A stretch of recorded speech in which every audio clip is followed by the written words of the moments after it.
one. Just clip it too. What Clip I it. recommend for anybody, clip it to your top part of your shirt, or you can Like clip it right to here? your hat.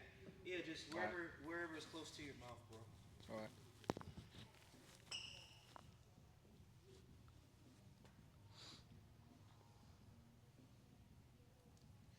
All right. Camera's rolling, by the way. I'm generic as fuck with my shit, I so. think it'll be close to And, like right here. hey man, whatever makes you. I feel like that's unique. A couple people have done that with their hats. Yeah. All right. So same spill as always. I tell everybody.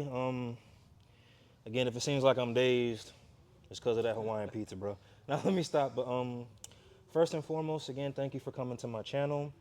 Allow me to interview in the aspects of powerlifting with equipment, so that whether you're a powerlifter, bodybuilder, strongman, Olympic lifter, I've said this time and time. It's like getting point to a routine.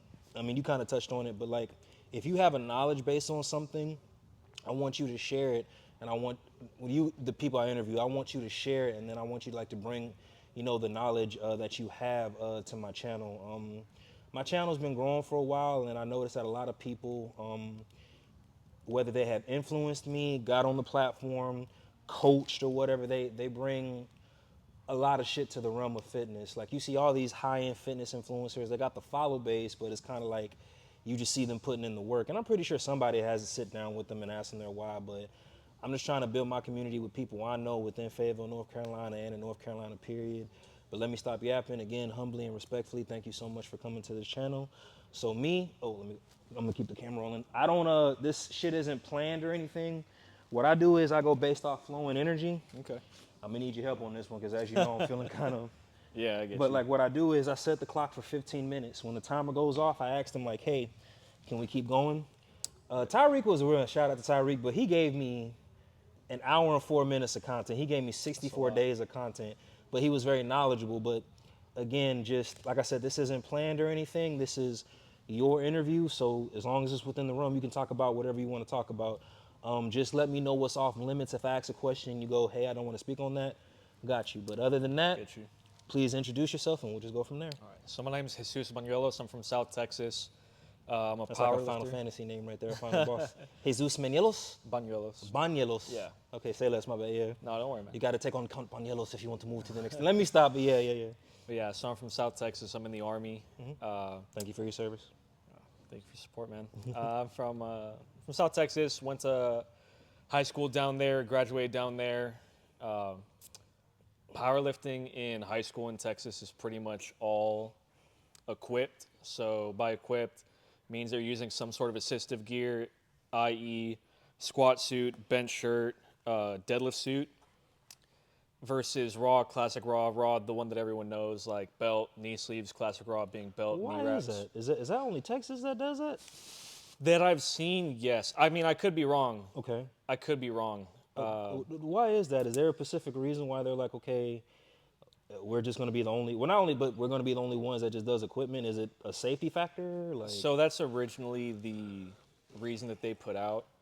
So there's within equip lifting, there's single ply and there's multiply, single ply, and multi. Literally, as it kind of states, the only difference is like the thickness of the material or the amount of plies that put the suit together. There's actually a guy in here that grew up and graduated about 20 minutes from where I'm from. hey, And he graduated from my high school a decade before I did. And I saw like a shirt that he was wearing that was like affiliated with back home, and I asked him about it, and then he brought up that apparently like a decade before I graduated, their powerlifting was all multiply. So even more like the stuff that you've seen me lift in here, that's what they were using back in back like what would that be? Like 2008.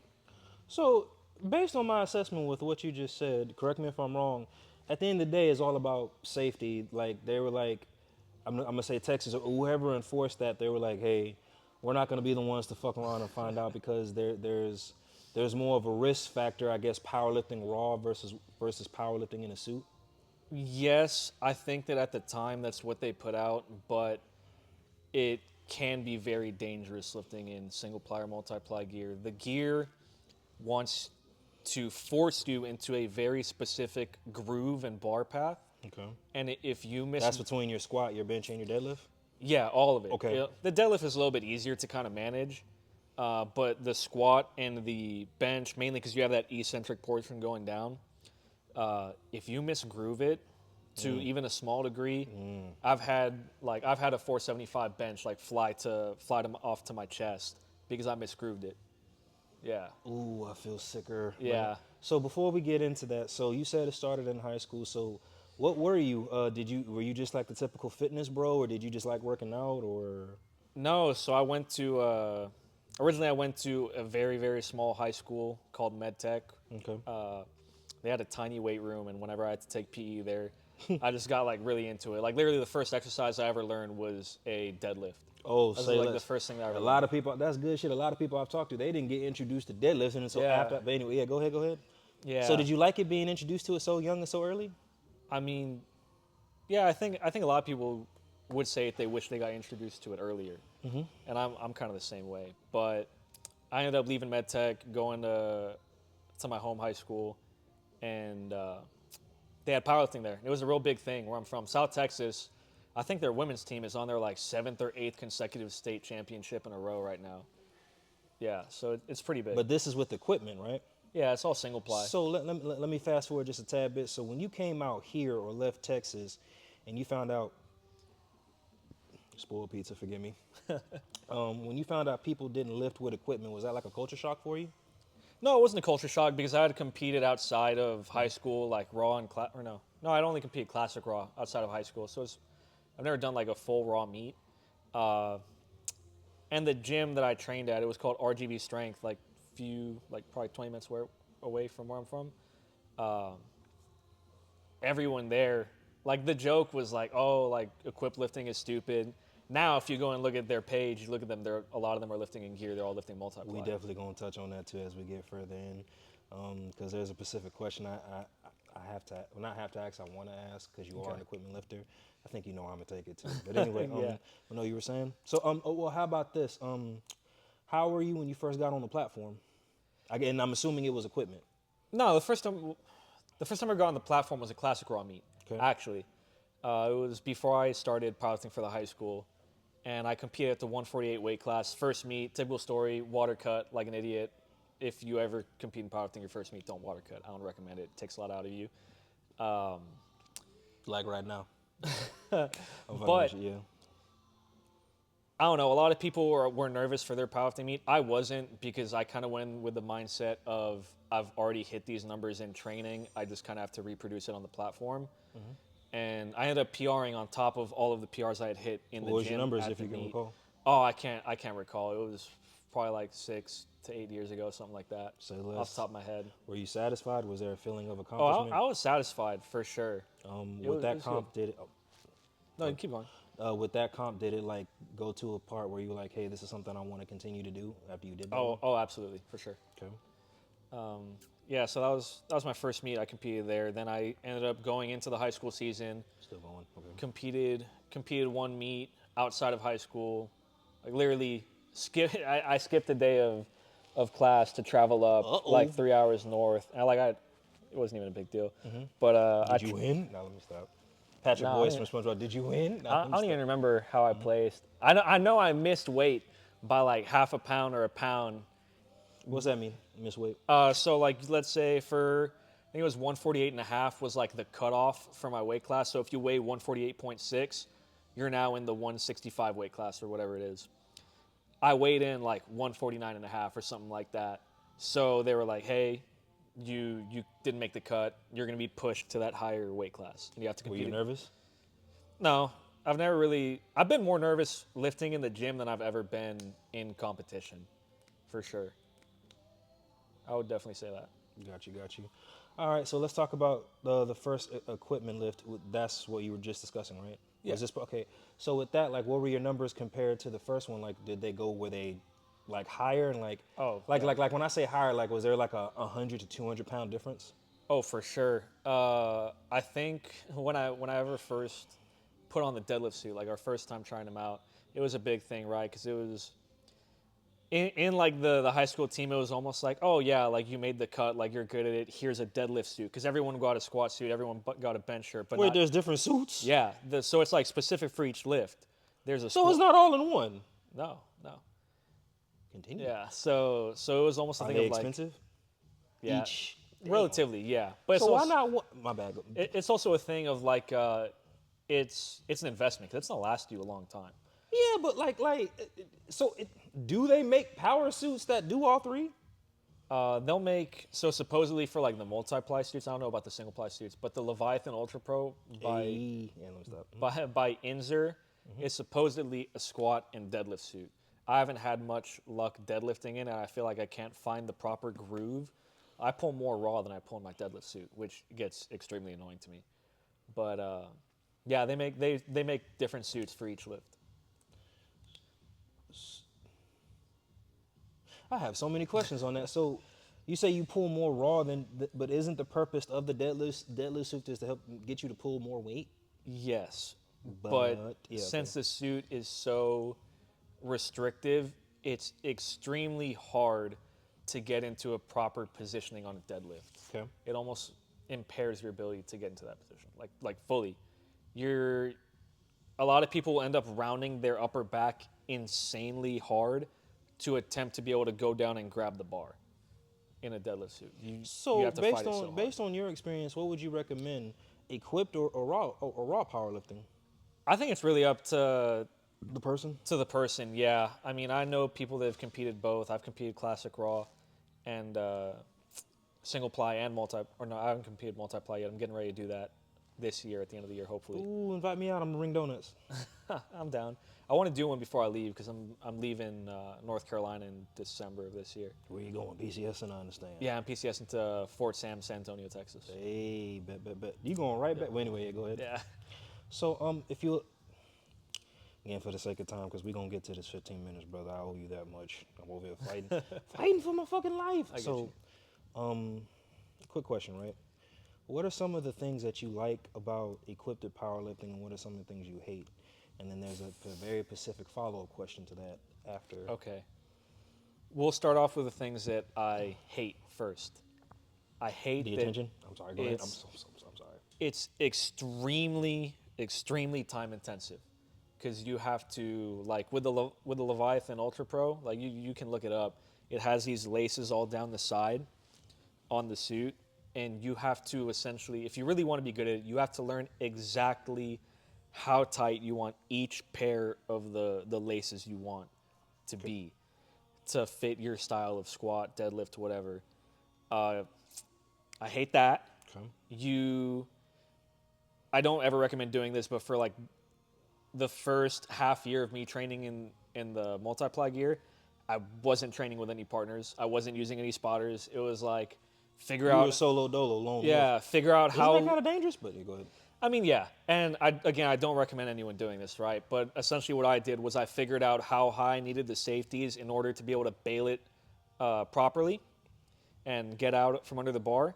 And then I was like, whatever, like I'll just bail it if I need to, regardless of what safety, like safety squat bar, whatever bar variation I was using that week. So I wasn't doing that. So I didn't have any spars, didn't have any safeties, or like I didn't have any spotters. Safeties were super high. Just bailed any lift that I felt like wasn't going to go up. Hate that. And then it is extremely tiring to transition from raw lifting into legitimate multiply lifting. It is so taxing because the weight is so much higher on your body. Like just So you still feel it even though you're in the suit? you won't necessarily feel it during the like that one day-to-day interaction with the gear, but over weeks it catches up extremely fast. It'll burn you out pretty quick. Which one do you like the most out of the three? Did you say it was the bench, the squat, or the in the suits? So It's the bench, isn't it? no, the bench, I don't know. I feel like a lot of people think that the bench is it's a mixed bag. Some people think that the bench is stupid because the weights get extremely heavy. Like my raw bench, I'm dealing with a shoulder injury now, but my raw bench was like 290. Okay. In And the suit is like 475, ain't it? Almost 500. 500. It's 500. That's double. Yeah. Anyway, but go, yeah. Not double, but yeah, it's stupid. 1.7. Anyway, yeah. Let me stop. But, yeah. But people in the gym have been like, oh, like I wouldn't even want to hold that over my chest, and it's really not as bad as you think it is. As long as you have a competent spotter. Yeah, and you set those safeties high. And I will say that time that I dumped 475, this just shows how like stupid I am. Well, the day that I dumped 475, I went for 405, and I didn't even have the safeties up at all. Like if that had misgrooved, it would have just dumped to my neck or to my chest. And we wouldn't be having this conversation right Yeah, now. literally. And then I was talking to one of my homies, and I was like, "Hey, we should probably set the safeties up. I'm going for heavyweight. I don't know why we haven't done that yet." Literally, that next set with the safeties up, it dumped onto my chest. You, bet you prayed to all religions that Oh day. yeah, yeah, Lord, Buddha, do not let me stop. yeah. So allow me to go ahead and ask this question for time's sake and me not trying to fall Okay. out. I'm really dying in this interview, y'all, but he graced me with this time, so I appreciate it. So from what I see, why is it that equipment lifting is so looked down on in the powerlifting realm? Me personally, so regardless if you're in a suit, you're wearing wraps, you're wearing sleeves, you're wearing wrist wraps, as long as you complete the lift and you're safe and you're alive, I don't think it should be looked down upon, me personally. Yeah. But you have a lot of people, it's kind of like, and again, I'm not coming at anybody who does it. These are just, it's like you're not going to be able to hit that lift without the suit. And these are coming from people who hit these lifts, the 800, the 900, pound squatters and the deadlifters and the 500, the 700 bench. That's a thing. But why is it so looked down upon? It's not like it's hurting anybody. I think for two reasons. I think that one, a lot of the federations, I don't want to say the federations, but I think there are a lot of judges that in multiply lifting pass high squats. Two, it's also partially an angle thing from where you're watching. It's really hard to judge the actual hip crease of a squat. First off, you're not even supposed to judge it from the front. You're supposed to judge it from the side spotter. But everyone always picks on angles from the front of a squat and says it's high. There's a reason why the front judge is not allowed to call a red or white light based on depth because they're Y'all not still getting go by the proper dot lift. system even in It depends on your federation. Okay. But there's a reason why only the side judges are supposed to be judging depth because they have the actual legitimate view of that hip crease passing the knee. That's one. I think that a lot of people, one, will get called to depth for squats that are high, so it looks bad on geared lifters. And two, I think that a lot of people don't like the idea of people being able to lift heavy with the assistance. A lot of people have the mindset of like, you lift it raw or you don't lift it at all. I get it, but not really. Yeah. You injure yourself enough times, you really, really won't give a damn. And again, there's a reason why it's a sport. I'm gonna stop the time. All right. At least we made it to 15 minutes. I'm gonna try to drag it out for 5 more minutes, brother. All right. Appreciate the time, bro. It's just I'm sick as shit. I get you. Try not to fall over. What would be your advice, y'all? I'm cutting it that early because y'all already. But yeah, anyway. What would be your advice to non-powerlifters who wants to get on the stage? And you know what? I'm gonna throw this in there, whether it's equipment lifting or non-equipment lifting. Okay. Regardless of whether it's equipped or not equipped, one, find a group of people in your gym who have competed. Okay.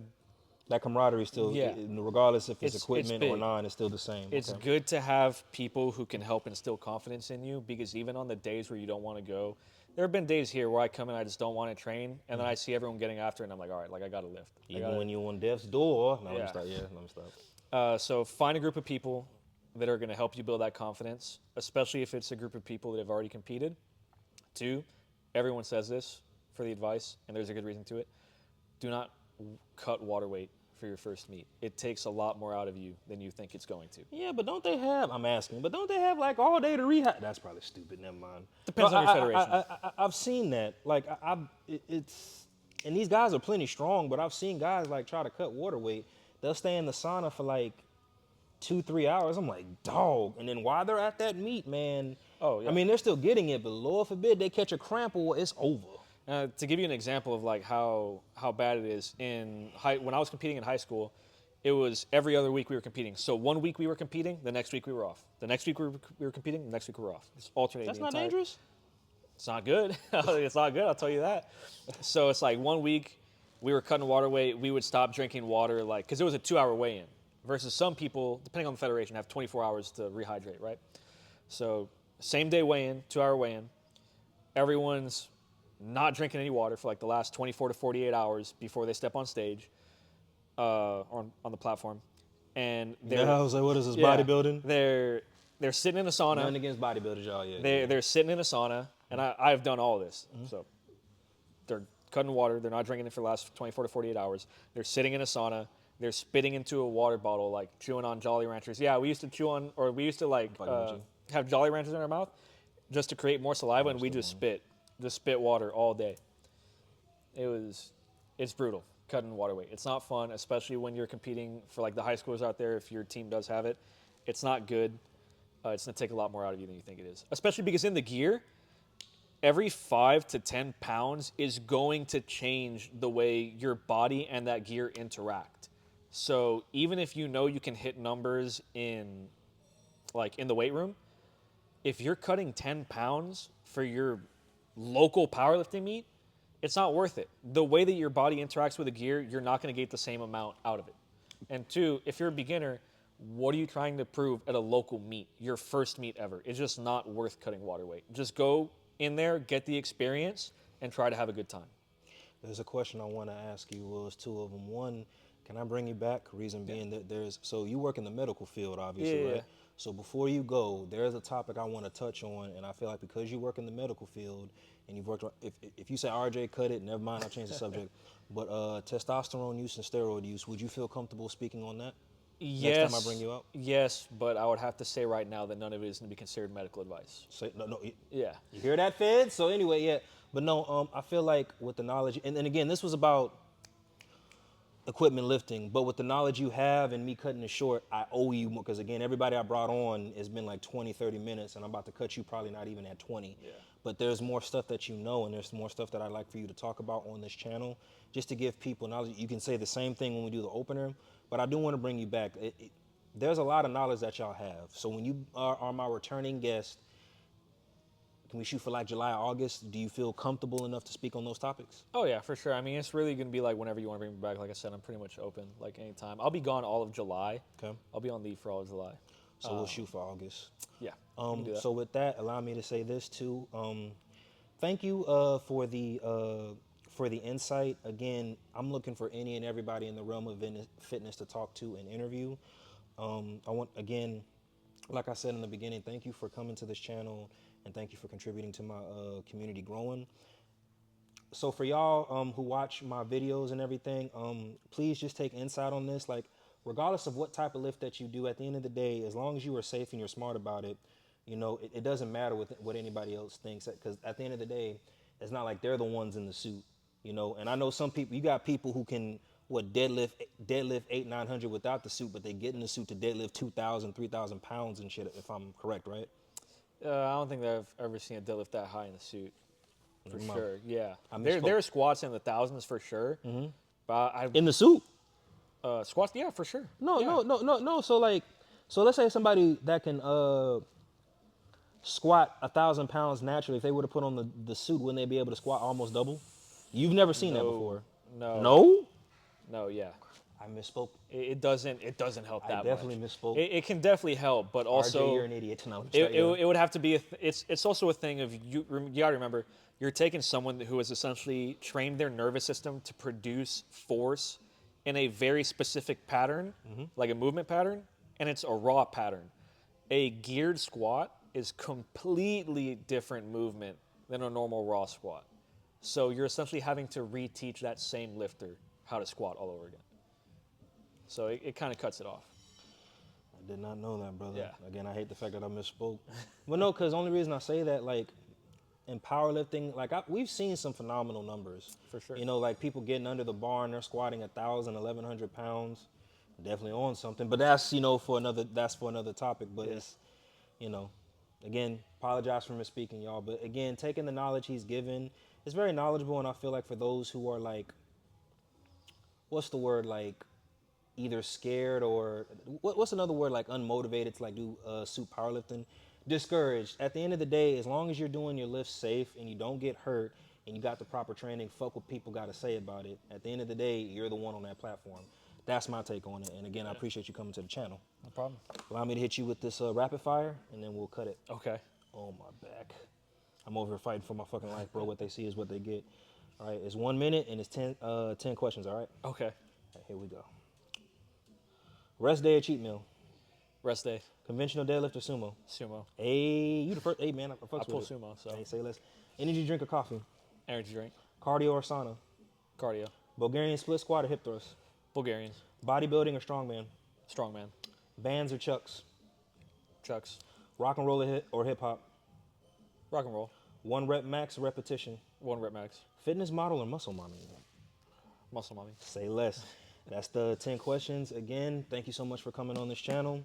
Your first video is going to be uploaded tonight, brother. Again, I fully intend to bring you back. And I feel like the subject that we're going to talk about, you're competent enough to speak on it because in the field that you work. So it could let us dum-dums, know what to do and what not to do if we ever decide to go that route. But anyway, thank you for coming to my channel, and I can't wait to bring you back, brother. Likewise. And we are out.